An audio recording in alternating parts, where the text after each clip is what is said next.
Assalamualaikum warahmatullahi wabarakatuh. Materi pada sesi kali ini mengenai line of balancing. Secara umum, tujuan pembelajaran adalah menjelaskan mengenai siklus perencanaan dan pengendalian produksi, serta mampu menerapkan teknik perencanaan produksi sesuai karakteristik sistem manufakturnya. Kemudian khusus untuk sesi kali ini, diharapkan mahasiswa mampu memahami konsep dari line balancing dan menerapkan teknik line balancing. Di sini ada sebuah ilustrasi lini produksi dengan 3 stasiun kerja. Stasiun 1 dengan waktu siklus 10, stasiun 2 waktu siklus 15, dan stasiun 3 waktu siklus 10. Nah, lini produksi yang didesain seperti ini akan berpotensi menghasilkan waiting time dan idle time. Ya. Kenapa? Stasiun kerja 1 ini dia waktu siklusnya 10. Kemudian stasiun kerja 2 waktu siklusnya adalah 15. Nah, waktu siklus 10 ini menghasilkan kecepatan produksi yang lebih cepat dibandingkan stasiun kerja 2. Ya. Jadi stasiun 1 ini setiap 10 menit ya, itu menghasilkan komponen selesai. Sementara stasiun 2 setiap 15 menit. Nah, tentunya ini akan berpotensi terjadi penumpukan komponen. Ya kan? Terjadi penumpukan komponen. Nah, penumpukan komponen ini kan otomatis material itu menunggu, ya, menunggu stasiun 2 yang masih berproses, karena waktu prosesnya lebih lama. Menunggunya material, ya, antara stasiun 1 dan stasiun 2 inilah yang kemudian menjadi work in process, ya, menjadi work in process. Nah, sebaliknya antara stasiun 2 dan stasiun 3, di sini stasiun 2 selesai lebih lama dibanding stasiun 10. Ya. Stasiun 10 di sini, stasiun 3, lebih cepat selesai. Artinya apa? Ketika stasiun 3 itu pada T ke-10 itu sudah selesai, di stasiun 2 ini masih belum selesai. Akibatnya apa? Nah, akibatnya stasiun 3 kan menunggu selesainya stasiun 2. Nah, hal ini yang kemudian berpotensi terjadi idle time. Nah, adanya potensi terjadi waiting time dan idle time ini yang kemudian kita katakan bahwa lini produksi ini tidak seimbang.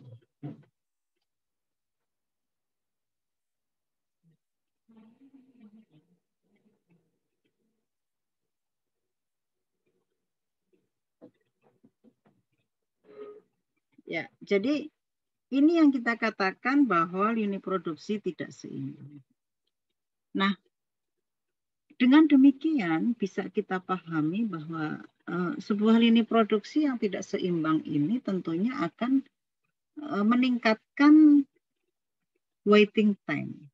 Meningkatkan waiting time atau meningkatkan work in process. Dan kemudian juga tadi antara stasiun kerja yang sebelumnya itu lebih tinggi begitu ya waktu siklusnya dibanding stasiun kerja berikutnya, itu akan berpotensi terjadi idle time. Nah, waiting time dan idle time ini tentunya akan mengakibatkan efisiensi lini produksi ini rendah. Ya. Karena efisiensi lini produksi ini rendah, maka kemudian efeknya adalah kapasitas produksi menjadi lebih kecil. Kapasitas produksinya sih sebetulnya tetap ya, tetap. Kalau misalnya satu hari itu mereka bekerja 8 jam, katakan, ya 8 kali 60 menit begitu ya, 480 menit. Tetapi dengan adanya waiting time dan idle time, kemudian outputnya itu tidak bisa sesuai dengan kapasitas, gitu ya. Jadi produktivitasnya maksudnya ya, produktivitasnya menurun. Nah, selain dari keempat ini ya, nah, di sini akan menimbulkan efek psikologis ya, efek psikologis yang tidak bagus, terutama bagi stasiun kerja 1. Ya. Sekarang kita bisa bayangkan bahwa stasiun kerja 1 ini mendapatkan penugasan yang begini, bukan yang stasiun kerja 1 ya, stasiun kerja 2. Ya. Stasiun kerja 2 ini kita bisa bayangkan dia mendapatkan job desk yang memang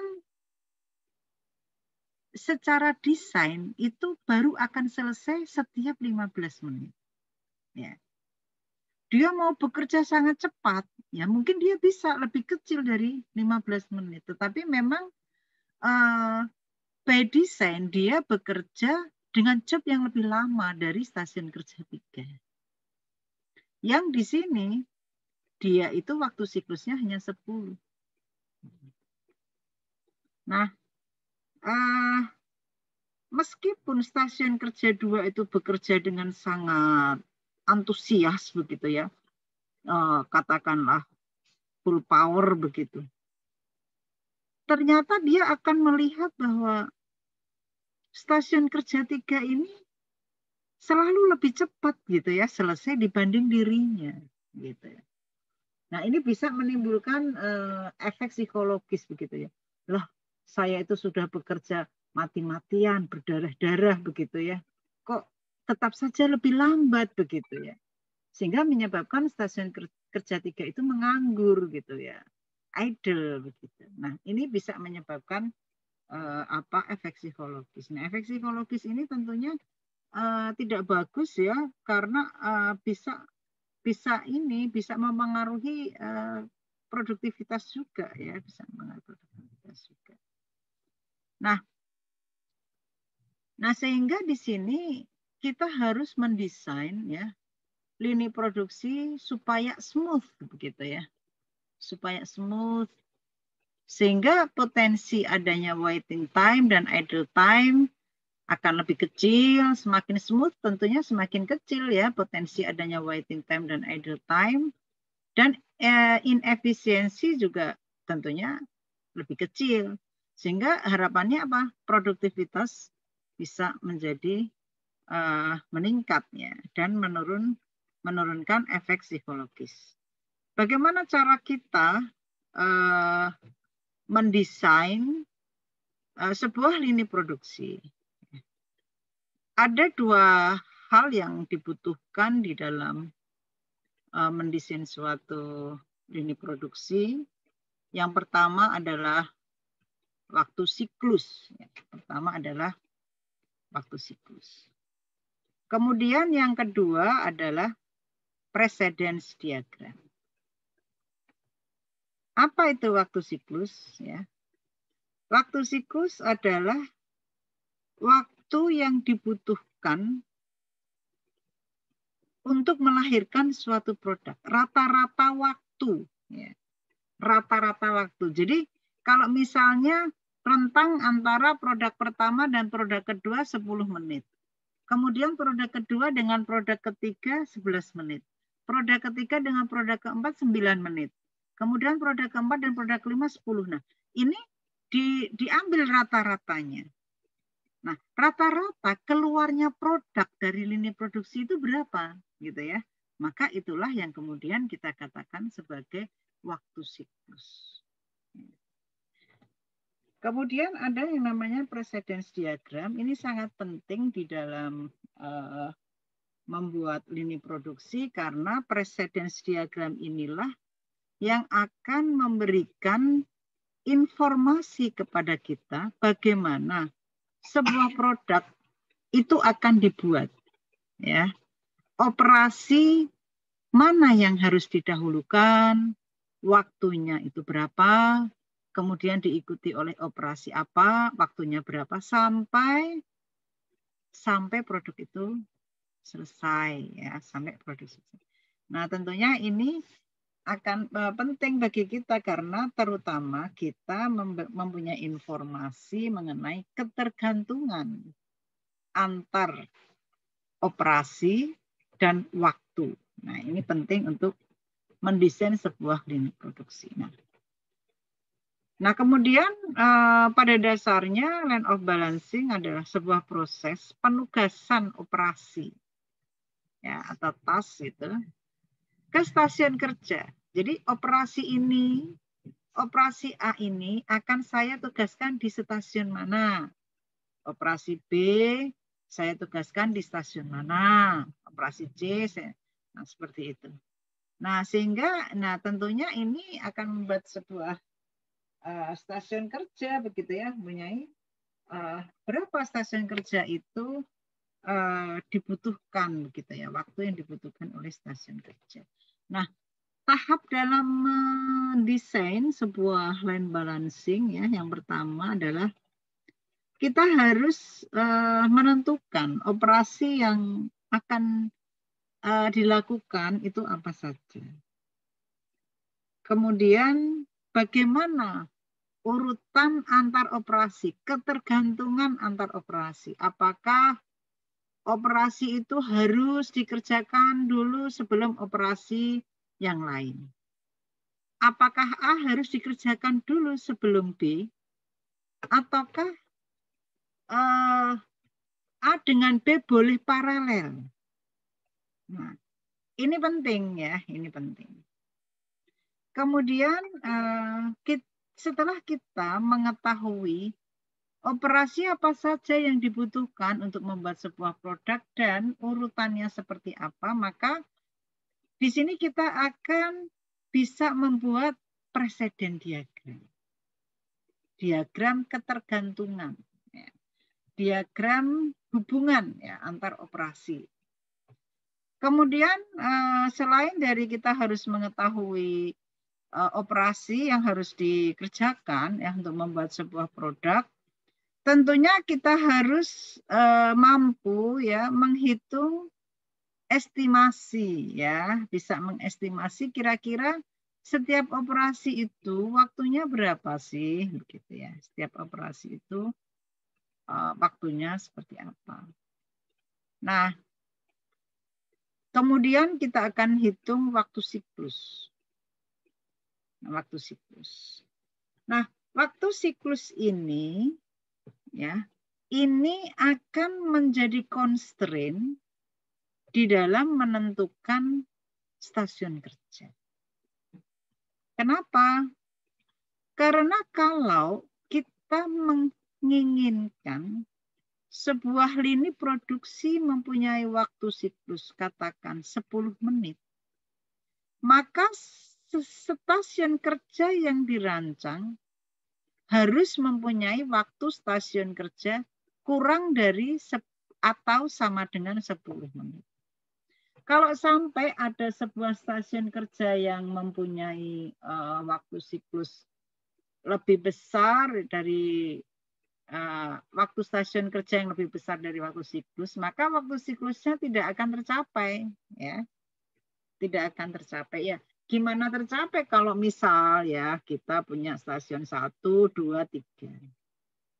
Kemudian stasiun 1 itu butuh waktu 10 menit untuk selesai, seperti tadi. Yang stasiun 2 15 menit, stasiun 3 10 menit. Maka tidak mungkin produk itu lahir itu 10 menit. Lah, di stasiun kerja 2 aja butuh waktu 15 menit. Bagaimana kita bisa menghasilkan produk yang setiap 10 menit lahir? Nggak bisa. Jadi paling cepat waktu siklus itu ya bisa tercapai adalah sama dengan waktu terlama dari stasiun kerja itu sendiri. Ya, jadi itu jadi sehingga dikatakan bahwa waktu siklus itu menjadi pembatas. Nah, kalau sudah kita mendesain ya waktu siklus berapa yang ingin kita capai ya, kemudian bisa menentukan kira-kira jumlah stasiun kerja itu berapa, maka kita bisa mulai melakukan penugasan ya. Melakukan penugasan dan kemudian bisa kita hitung berapa efisiensinya. Nah, seperti ini ada sebuah produk yang mempunyai operasi A, B, C sampai H. Nah, ini adalah waktunya ya. Waktu ini bisa Anda create ya dengan menggunakan time study ya, time study. Dihitung ya boleh dengan menggunakan operasi penghitungan waktu secara langsung dengan menggunakan stopwatch begitu ya. Kemudian dihitung waktu bakunya ya, waktu siklus ya uji kenormalan, dikecukupan, waktu siklus, ditambah penyesuaian, ditambah kelonggaran seperti itu. Atau bisa dengan menggunakan penghitungan waktu tidak langsung begitu ya, seperti MTM, MOS atau Gilbert seperti itu. Nah,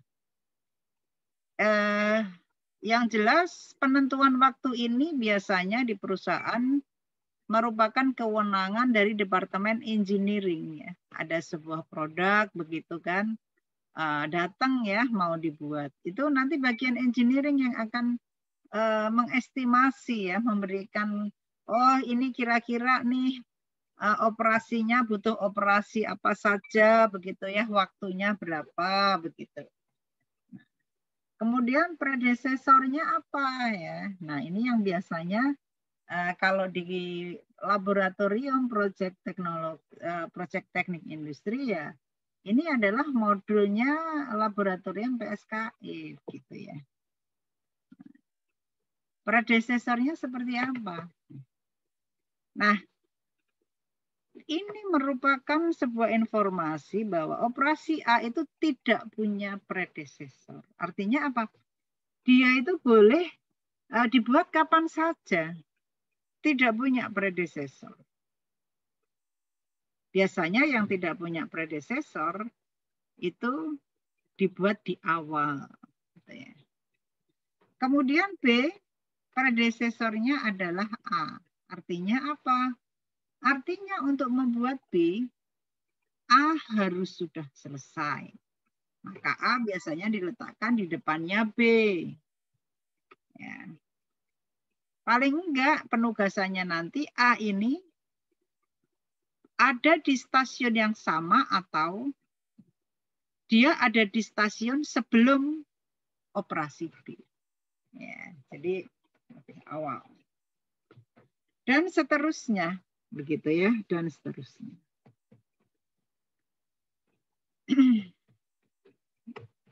Nah, kalau kita buat sebuah precedence diagram, A boleh dibuat kapan saja. Artinya A ada di awal. B setelah A. Maka kita bisa bikin seperti ini. B setelah A. Kemudian C tidak punya predesesor. Artinya dia boleh paralel terhadap A. Karena kan C tidak harus A dulu begitu ya, baru C enggak. A tidak punya predesesor, jadi di awal dia. Seperti ini. Kemudian D adalah A dan C, artinya sebelum artinya apa kalau A dan C adalah D ini adalah merakit gitu ya, merakit komponen yang dihasilkan dari operasi A dan dihasilkan dari C. Kemudian baru bisa mengerjakan D. Nah ini. Kalau misalnya salah satu lebih cepat selesai ya dia harus menunggu begitu ya, saling menunggu. Yang jelas untuk bisa mengerjakan D ini A dan C harus sudah selesai. Ya, maka seperti ini lingkarannya ada 2 panah. Kenapa ada 2 panah? Karena dia punya 2 predesesor. Kemudian untuk E adalah E baru bisa dibuat setelah D itu selesai. Jadi setelah D adalah E. Kemudian setelah E adalah F karena E adalah predesesor dari F. G ya predesesornya adalah B. Jadi G dibuat setelah B. Kemudian H punya predesesor F dan G. Jadi H ini adalah operasi merakit ya antara F dan G. Jadi keduanya antara F dan G ini harus sudah selesai dulu baru bisa diproses untuk merakit. Nah, ini adalah cara kita membuat predesesor ya. Ketika operasi itu sudah kita ketahui, kemudian presidennya kita ketahui, maka kita sudah bisa membuat presiden diagram. Nah, kemudian kita akan lengkapi ya, kita akan lengkapi dengan waktu siklusnya. Nah, sekarang pertanyaannya, berapakah waktu siklus lini produksi seperti ini? Sebuah predesesor seperti ini, presiden diagram seperti ini.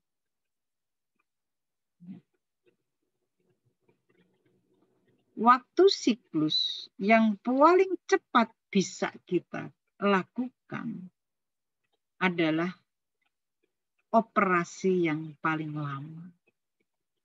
3,25. Kenapa? Ya, kita tidak mungkin ya mencapai tingkat produksi yang lebih kecil lagi dari angka ini. Ya, bagaimana kita bisa menghasilkan sebuah lini produksi ya di mana setiap produknya itu akan lahir ya di angka 3,25. Katakan 3 gitu ya, 3 menit begitu. Setiap 3 menit lahir. Nggak mungkin. Kenapa? Karena untuk menghasilkan operasi ini ya lengkap ya selesai. Ini saja dibutuhkan 3,25. Bagaimana kita bisa menghasilkan tingkat produksi yang lebih kecil dari operasi maksimumnya? Nggak bisa. Jadi ini adalah yang kita katakan kalau Anda membaca buku-buku line balancing, ya line balancing itu punya constraint teknologi. Ya, inilah salah satu constraint teknologinya. Jika sebuah operasi itu mempunyai waktu operasi, ya, maka waktu siklus yang bisa dia capai adalah paling cepat adalah waktu operasi terlama dia. Dia tidak bisa menghasilkan waktu siklus yang lebih kecil dari waktu yang paling lama di operasi. Jadi C ini akan menjadi pembatas ya, constraint teknologi dari lini produksi yang akan kita buat nanti. Ya, jadi bagaimana kemudian nanti ya, lini produksi apabila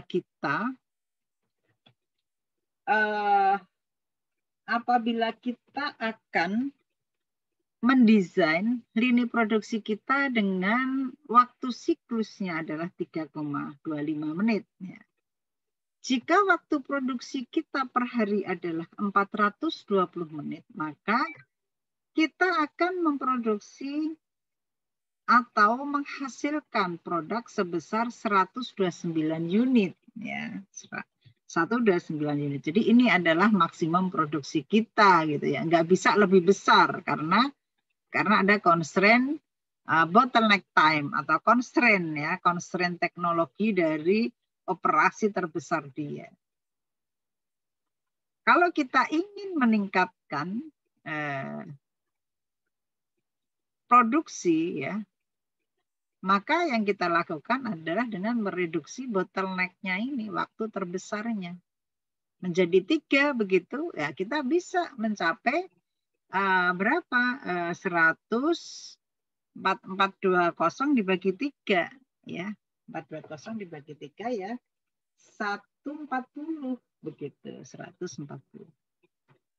Tapi sepanjang ini masih 3,25, maka 129 ini merupakan produksi maksimal yang bisa dicapai oleh lini produksi tersebut.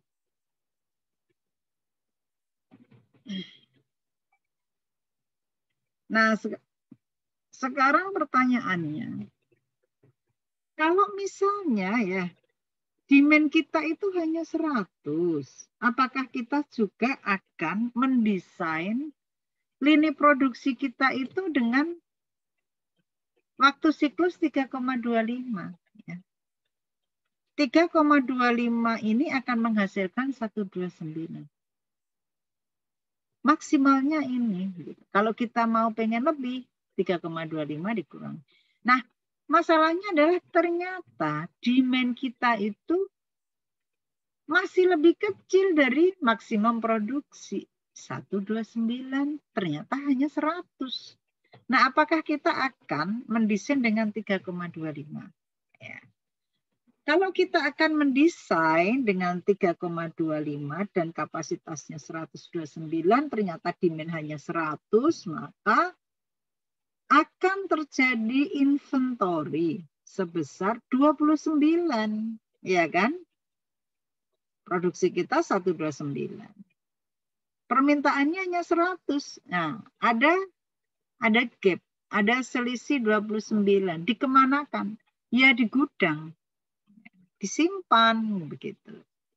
Nah, kalau misalnya ternyata ini akan terus terjadi begitu ya, kita tetap berproduksi 129 dan demand-nya juga stuck di angka itu begitu. Maka nanti gudang kita akan terakumulasi begitu ya, penuh nanti lama-lama 29 tiap hari 29 begitu ya.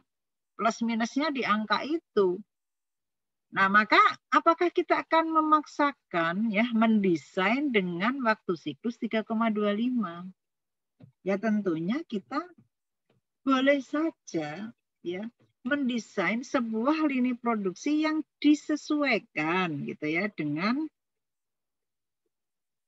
demand yang bisa kita capai ya, demand yang bisa dicapai. Di sini misalnya demand-nya ternyata kok hanya 100 gitu ya. Maka boleh saja kita mendesain ya lini produksi kita dengan waktu siklus 4,2 menit. Artinya apa? Artinya stasiun kerja nanti di setiap stasiun kerja itu boleh ya, boleh membuat operasi ya, lebih dari satu operasi.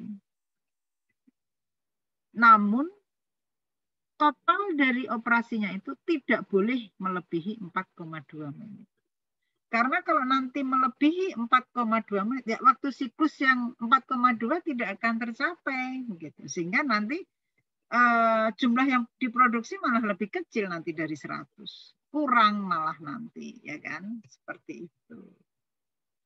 Nah, sekarang pertanyaannya berapakah kemudian jumlah stasiun kerja? Nah, jumlah stasiun kerja ini adalah total dari waktu semua operasi ya, kemudian kita jumlahkan, kemudian kita bagi waktu siklus yang akan kita desain ya, akan kita desain. Nah, kalau kita akan mendesain lini produksi dengan waktu siklus 4,2, kemudian kapasitas produksi 100, maka ya tinggal kita bagi saja dengan 4,2 menit, sehingga kita akan mendapatkan sekitar 3 stasiun kerja. Jadi kebutuhannya adalah 3 stasiun kerja. Ya, seperti ini. Nah, ini adalah rule ya, aturan untuk membuat sebuah lini produksi. Ya, jadi seperti ini. Kita coba aja langsung. Yang pertama pastinya kita harus sudah punya precedence diagram. Pertanyaannya adalah bagaimana aturan ya untuk menugaskan sebuah operasi di dalam stasiun kerja. Yang pertama, tentu kita akan memulai dari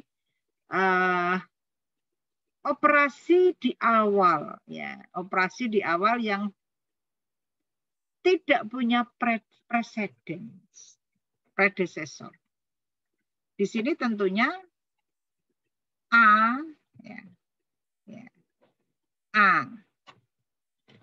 Kalau kita mendesain stasiun itu tidak boleh melebihi 4,2, maka setiap kita menugaskan sebuah operasi, kita harus melihat berapa slack-nya, ya, berapa sisanya ya, dari waktu siklus yang akan kita desain. Waktu siklus 4,2 maka dikurangi dengan waktu A. Waktu operasi A, ya, sehingga dia slack-nya 2,2. Kemudian setelah A, ya, tentu di sini kita boleh membuat B, ya, boleh membuat B. Apakah kita boleh membuat C? Ya, ya nggak bisa kita membuat D, karena D ini harus sudah dibuat setelah C. Ya, setelah C. Di sini setelah C. Nggak bisa, sehingga kemudian kita menugaskan B saja, gitu ya. Karena setelah A kan B dan D. Sementara D nggak bisa kita tugaskan. Karena apa? Punya predecessor C yang belum dibuat. Maka kita tugaskan B. Nah, kalau kita tugaskan B, maka slack-nya tinggal 1,2. Setelah B adalah G, maka G-nya berapa? 1, maka masih punya sisa. Bisa. Idle 0,2. Apakah ada operasi yang lebih kecil dari 0,2? Nggak ada. Berarti sudah nggak ada lagi yang bisa kita tugaskan di stasiun 1. Nah, kemudian stasiun 2. Kita coba tugaskan C yang tidak punya predecessor. Kalau kita tugaskan C, sisanya 0,95. Apakah ada operasi yang lebih kecil dari 0,95 setelah C? Ternyata tidak ada. Ada E, ya. E ini 0,5.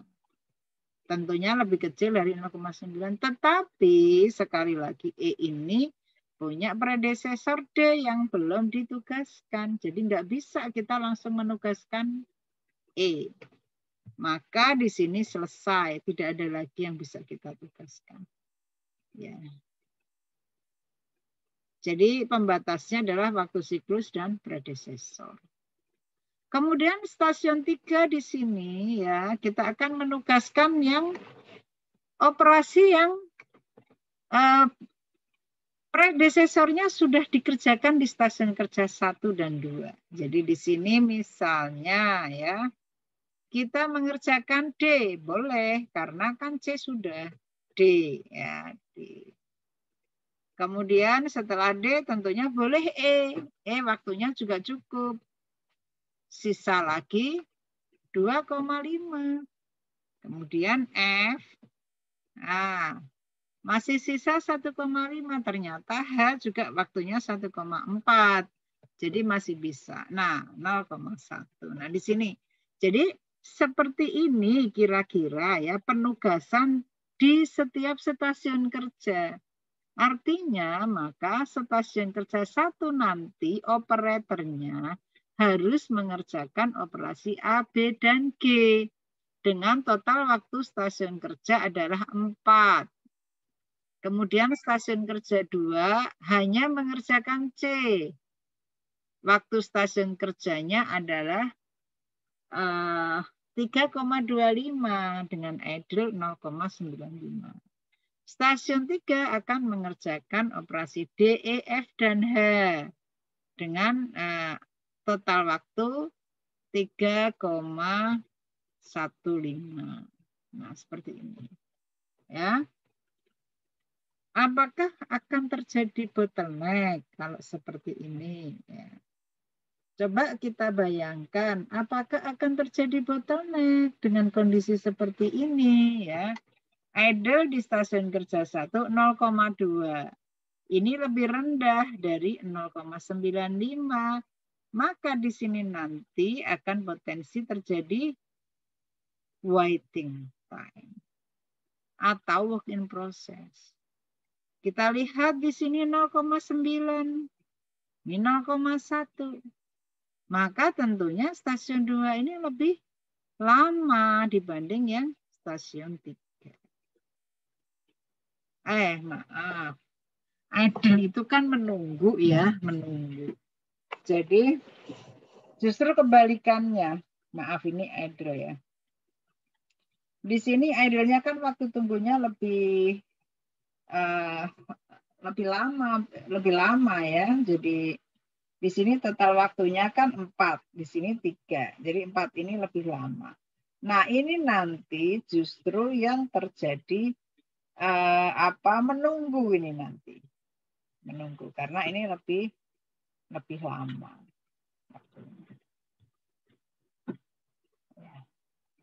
Kemudian di sini nanti waktunya 3,25, ini 4. Ya, 4. Ini lebih cepat selesai. Lebih cepat selesai stasiun 2. Maka ini nanti terjadi work in process ya, work in process. Nah, work in process itu biasanya yang berpotensi terjadi bottleneck. Ya, seperti itu. Kira-kira, nah ini efisiensinya ya, rumusnya. Lalu berapa efisiensinya? Ini bisa kita hitung. Kita masukkan saja tadi ya, jumlah stasiun kerjanya adalah 3, waktu siklusnya adalah 4,2 ya, sehingga kemudian waktu siklus efisiensinya adalah 90,1%.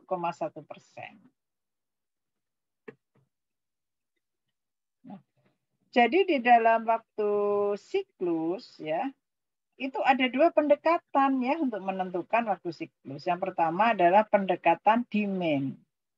Pendekatan demand ini kita akan mengacu kepada demand kita. Jadi total waktu dibagi dengan demand kita. Atau dengan pendekatan teknis ya, constraint dari operasinya ya, constraint dari operasinya yaitu dengan menggunakan waktu operasi yang paling lama.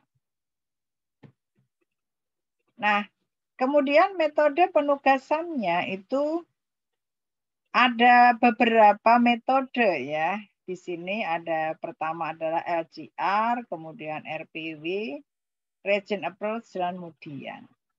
Nah, LGR ini namanya saja LGR ya, largest candidate ranking. Jadi yang waktunya panjang itu akan kita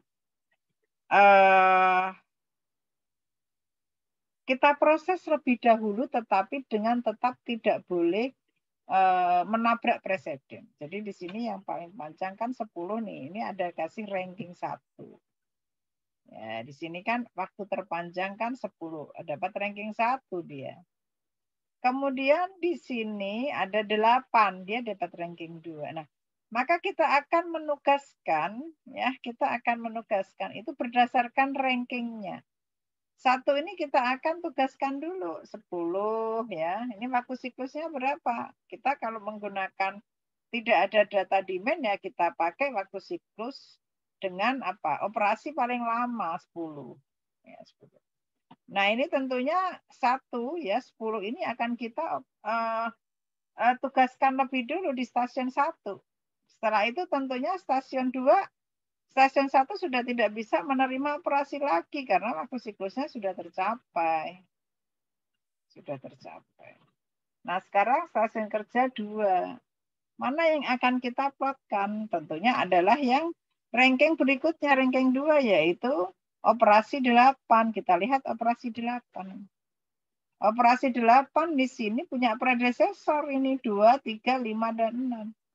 Maka kita tidak bisa menugaskan 8, meskipun dia rankingnya 2. Maka ke ranking berikutnya 3, yaitu operasi 5.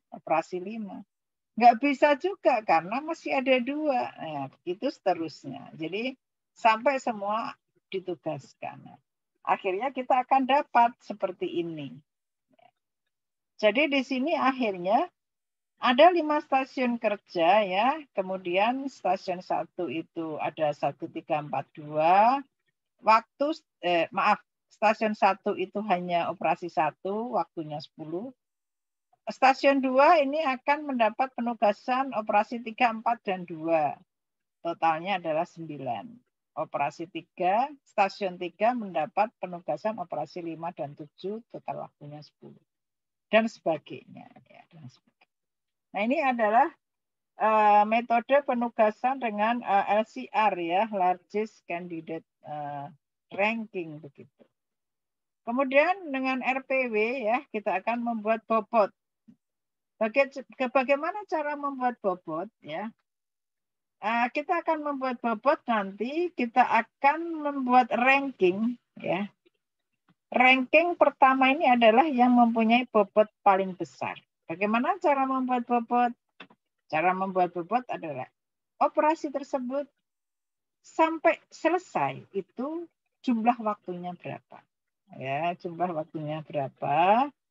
Itu adalah bobotnya. Jika bercabang seperti ini bagaimana begitu ya? Jika bercabang, misalnya operasi 1, nah ini kan ada 3 cabang nih. Ya maka dijumlahkan saja 1, 2, 5, 8, 10 berapa jumlahnya? Oh ternyata 28.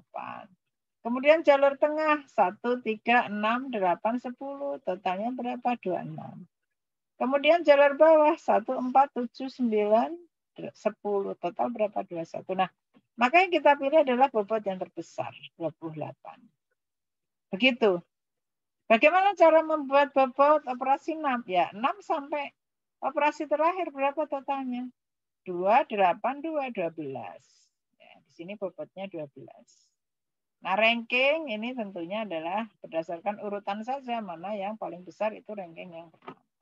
Nah, setelah ini sama dengan LCR ya, kita akan memberi penugasan pada stasiun kerja itu urut ranking. Ya, maka ini adalah hasil dengan menggunakan RPW. Ini adalah hasil RPW. Ya, agak sedikit berbeda ya hasilnya. Kemudian region approach ya, region approach ini kita akan membagi ya wilayah sesuai dengan precedence diagram yang kita miliki. Wilayah 1, wilayah 2, 3, dan 4 ya di sini. Maka nanti bagaimana cara menugaskan di stasiun kerjanya? Kita urut wilayah ya. Dari wilayah 1 dan seterusnya. Jadi ini logis sekali begitu ya, karena kan ya wilayah 2 nggak mungkin dong kita buat kalau wilayah 1 belum selesai ya. Seperti itu. Ini jauh lebih mudah begitu ya, karena visual kan, langsung kelihatan mana sih wilayah 1 begitu ya. Nah, jadi note ya, catatannya adalah tentunya kita akan mengutamakan operasi pada region yang paling kiri ya. Ini otomatis karena kan kalau yang kiri belum selesai kan region kanan juga tidak bisa kita operasikan. Nah, kemudian dalam satu region utamakan operasi yang paling lama. Nah, ini adalah Mudiang ya. Mudiang ini sebetulnya adalah pengembangan dari LCR ya. Hanya saja kadang-kadang LCR ini mempunyai gap begitu ya antara stasiun kerja maksimal dan minimal itu tinggi begitu ya. Nah, kalau stasiun kerja itu mempunyai gap yang tinggi, itu artinya apa? Itu tadi potensi terjadi ketidakseimbangan itu besar. Ya, smooth index-nya itu akan besar kalau variansi antar stasiun kerjanya itu besar. Nah, maka di sini bagaimana cara mereduksi ya perbedaan yang antara stasiun kerja maksimal dan minimal ini biar tidak terlalu besar. Bagaimana caranya? Nah, ini dia membuat sebuah terminologi begitu ya yang yang istilahnya adalah goal gitu. Goal adalah stasiun maksimal dan stasiun minimal itu berapa sih selisihnya gitu ya, kemudian dibagi dua. Jadi kenapa dibagi dua? Karena kan ini antara dua stasiun kerja gitu ya. Yang satu stasiun kerja maksimal, satu minimal. Maka dibagi dua. Karena rata-ratanya itu berapa sih sebetulnya goal-nya itu gitu ya. Nah, setelah kita mendapatkan goal, maka kita akan mengkali duakan dua goal ya, dua goal. Jadi selisihnya itu berapa? Maka ada nggak waktu operasi ya yang waktunya itu lebih kecil dari waktu operasi di stasiun maksimal, yang waktunya itu lebih kecil dari 2 goal gitu. 2 goal itu artinya kan yang lebih kecil dari selisihnya. Nah, kalau ada maka yang waktu operasi yang kecil ini dipindahkan ke stasiun kerja minimal. Kenapa harus yang lebih kecil dari 2 goal ya? Kalau lebih besar nanti hanya pindah aja stasiun maksimalnya, bukan mereduksi variansi gitu. Yang tadinya mungkin stasiun maksimal itu stasiun 2, stasiun minimal stasiun 3. Ya nanti hanya berpindah aja stasiun maksimalnya jadi yang 3, yang minimal jadi yang 2 gitu. Tapi kalau misalnya yang kita pindah adalah waktu yang operasinya kecil, maka ini bisa mereduksi perbedaan antara dua stasiun. Ya, ini itu tadi Mudiang ya. Nah, ini adalah kriteria keseimbangan lintasan ya. Berapa sih efisiensi lintasan ya setelah kita desain ya. Ini adalah pengukuran kinerja dari sebuah lini produksi.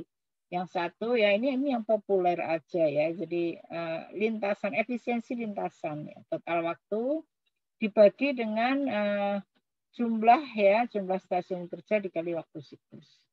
Kemudian yang kedua adalah minimasi smoothness index. Jadi pelancarannya ya smooth. Jadi perbedaan antara stasiun kerja maksimal dengan masing-masing dari stasiun kerjanya itu berapa sih begitu ya? Ini menggunakan smoothness index. Tentunya di sini kalau nilai dari smoothness index itu kecil artinya adalah perbedaan antara stasiun kerja itu kecil begitu. Sehingga ini semakin kecil smoothness index tentunya semakin bagus. Sementara kalau efisiensi lintasan ini ya rumus dari efisiensi ini justru kebalikannya. Semakin tinggi efisiensi lintasan semakin bagus. Nah, ini adalah contoh-contoh yang bisa kita kerjakan. Baik, terima kasih. Ini adalah paparan ya, sedikit paparan sebagai introduction saja dari diskusi kita mengenai land balancing. Untuk selanjutnya kita akan bisa berdiskusi ya dengan kasus yang akan diberikan. Saya akhiri. Assalamualaikum warahmatullahi wabarakatuh.